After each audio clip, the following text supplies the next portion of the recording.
Welcome to Anwar's English Home. Today I am talking about causative verb. Causative ভার্বের যে বিষয়টা বিভিন্ন পরীক্ষায় অনেক বেশি আসে সেই বিষয়টা নিয়ে এখন আলোচনা করব। তবে একটা কথা বলে রাখি, বাজারে প্রচলিত বইগুলোতে causative ভার্ব নিয়ে আলাদা কোনো রুলস নাই।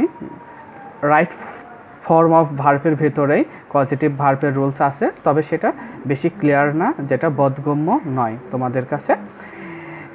আমি বিষয়টা চিন্তা করলাম যে তোমাদের সামনে যদি আলাদাভাবে এটা উপস্থাপন করা যায় তোমাদের অনেক সুবিধা হবে। প্রথমে আসি, পজিটিভ ভার্বটা কি? পজিটিভ ভার্ব নিজে না করে অন্যকে দিয়ে করানো বোঝায়। দুইটা উদাহরণ দেখো। মা শিশুকে চাঁদ দেখাচ্ছে, শিক্ষক ছাত্রদের পড়াচ্ছেন। এখানে দেখাচ্ছে আর পড়াচ্ছেন দুইটা হচ্ছে পজিটিভ ভার্ব। এই দুইটা উদাহরণ বাংলা সেকেন্ড পেপারে 6 থেকে 10 পর্যন্ত প্রত্যেকটা বইতে আছে। ওকে, এখন ইংলিশ দুইটা উদাহরণ দেখি। মাহি ইটস রাইস, এটা একটা normal verb it's. I see the dog, এই সিটা হচ্ছে normal verb. I show him the dog, এটা হচ্ছে আমাদের পজিটিভ ভার্ব, অর্থাৎ আমি তাহাকে একটি কি ডগ দেখাই। তার মানে এখন বোঝাচ্ছে নিজে করতেছ না, নিজে দেখতেছ না, তাহাকে দিয়ে দেখাচ্ছ বিষয়টা। যেমন এখানে দেখাচ্ছে মা শিশুকে চাঁদ দেখাচ্ছে, মা এখানে মুখ্য বিষয় না, বিষয়টা কি শিশুই কিন্তু চাঁদটা দেখবে। কে দেখাচ্ছে? মা দেখাচ্ছে। শিক্ষক ছাত্রদের পড়াচ্ছেন, এখানে কে পড়তেছেন? ছাত্ররা, শিক্ষক কিন্তু পড়ছে না। Okay, I show him the dog, আমি তাকে একটা কুকুর দেখাই, এখানে কিন্তু আমি দেখছি না, তাকে দেখাচ্ছি, অর্থাৎ এটা হচ্ছে আমাদের পজিটিভ ভার্ব। নিশ্চয়ই তোমরা এতটুকু বুঝতে পেরেছো। তবে এখানে একটা ট্রিক্স বলে রাখি, পজিটিভ ভার্বের পর অবশ্যই কোনো নাউন অথবা প্রোনাউন থাকবে, যদি না থাকে সেটা নর্মাল ভার্ব। দেখো তো, মাহি ইটস রাইস, এখানে কি নাউন প্রোনাউন আছে? নাই। তারপরে দেখো তো, I see the dog, see এর পরে কি কোনো নাউন প্রোনাউন আছে? নাই। কিন্তু এই যে শো এর পরে কি নাউন প্রোনাউন আছে, যে হিম আছে, that's why it is a positive verb. Okay, পরের রুলসে চলে যাব।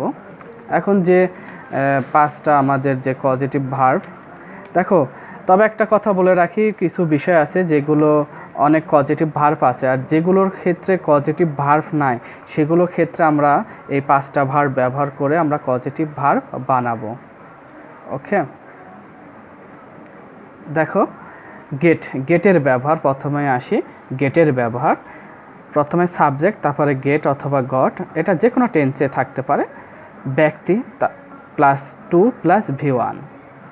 ওকে, 2 নম্বর রুলসটা হচ্ছে সাবজেক্ট প্লাস গেট অথবা গট, তারপরে বস্তু প্লাস V3, অর্থাৎ ভার্বের past participle form. 2 plus V1 বলে রাখি, এখানে সব সময় 2 এর সঙ্গে ভার্বের বেস ফর্ম বসে, আর বেস ফর্ম এটা হচ্ছে আমি বেসিক ক্লাসে শিখাবো। একটু বলে রাখি, বেস বলতে হচ্ছে গোটা হচ্ছে আমাদের বেস ফর্ম। ঠিক আছে, বেস মানে হচ্ছে মূল, আর হচ্ছে গোজ, এটা কিন্তু আমাদের আর বেস না, এটা হচ্ছে এমনি প্রেজেন্ট ভার্বের প্রেজেন্ট ফর্ম। এর সঙ্গে কি যোগ হয়েছে? এস বাই এস যোগ হয়েছে, কিন্তু এটা আমাদের বেস ফর্ম না, এটা হচ্ছে আমাদের বেস ফর্ম। ওকে, আশা করি তোমরা বুঝতে পারবে এটা। এখন উদাহরণ দেওয়া যাক। Somaya got the man dash the house. দেখো তো, এখানে কি আছে? ব্যক্তি আছে না? তাহলে ব্যক্তি, আর যদি ব্যক্তি থাকে তাহলে আমরা কি ব্যবহার করব? 2 প্লাস V1। তাহলে কি টু মডিফাই দ্য হাউস, এই যে মডিফাই এখানে দিয়ে দিছি। যদিও 9-10-এর বইতে এখানে পাশে দেওয়া থাকে না, ইন্টারের বইতে পাশে দেওয়া থাকে, আর বিভিন্ন চাকরির পরীক্ষাতেও কিন্তু এটা পাশে দেওয়া থাকবে না। ওকে, এটা বোঝানোর জন্য দিয়েছি। ফারহান গট হিজ কার ড্যাশ ইয়েস্টারডে, তাহলে কি হবে?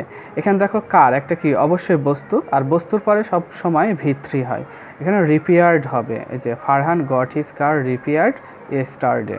ওকে, নিশ্চয় তোমরা বুঝতে পেরেছো আশা করি। হ্যাভ এর ব্যবহার, subject plus have oblique has oblique had plus ব্যক্তি প্লাস V1, অর্থাৎ ভার্বের বেস ফর্ম ব্যবহার করতে হবে। কি ভার্বের বেস ফর্ম। 2 নম্বর রুলস হচ্ছে দেখো, subject plus have oblique has oblique had plus বস্তু প্লাস V3, এটা হচ্ছে 2 নম্বর রুলস গেল। এখন উদাহরণ দেওয়া যাক। উদাহরণের যে বিষয়টা তোমাদের খুব ক্লিয়ার করবে। আবির হ্যাড আ মেকানিক। মেকানিক মানে কি একটা মেকানিক, এটা হচ্ছে একটা ব্যক্তি, আর মেকানিক মানে কি যে কাজ করে, মেকানিক। হ্যাঁ, শূন্যস্থানে কি বসবে দেখো, ড্যাশ হিজ কার। তার মানে কি এই ব্যক্তি থাকলে কি হবে, V1 অর্থাৎ রিপেয়ার।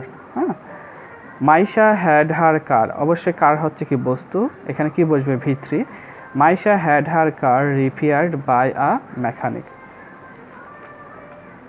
তোমরা নিশ্চয়ই বুঝতে পেরেছো। এবার মেকের ব্যবহার দেখো, আসলে এইগুলো দিয়ে কী করা হয়, আমাদের পজিটিভ ভার্ব তৈরি করা হয়।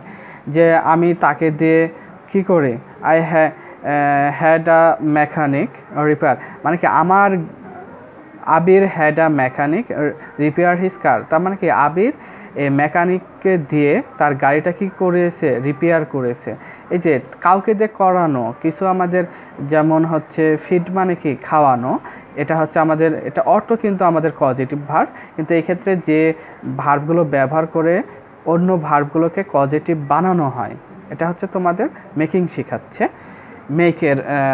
মেক দ্বারা যে পজিটিভ ভার্বটা তৈরি করা হয় দেখো, সাবজেক্ট প্লাস মেক অথবা মেড প্লাস ব্যক্তি অবলিক বস্তু প্লাস V1 অর্থাৎ আবার ব্র্যাকেটে কি আছে বেস ফর্ম, অর্থাৎ ভার্বের বেস ফর্ম ব্যবহার হবে। Nila made her dash the work, তাহলে এখানে কি বসতে পারে, অবশ্যই এটা হচ্ছে কি ব্যক্তি, ডু দ্য ওয়ার্ক। এখানে ব্যক্তি বস্তু যেটাই থাকুক না কেন এখানে সবসময় V1 বসবে, অর্থাৎ ভার্বের বেস ফর্ম। লেটের ব্যবহার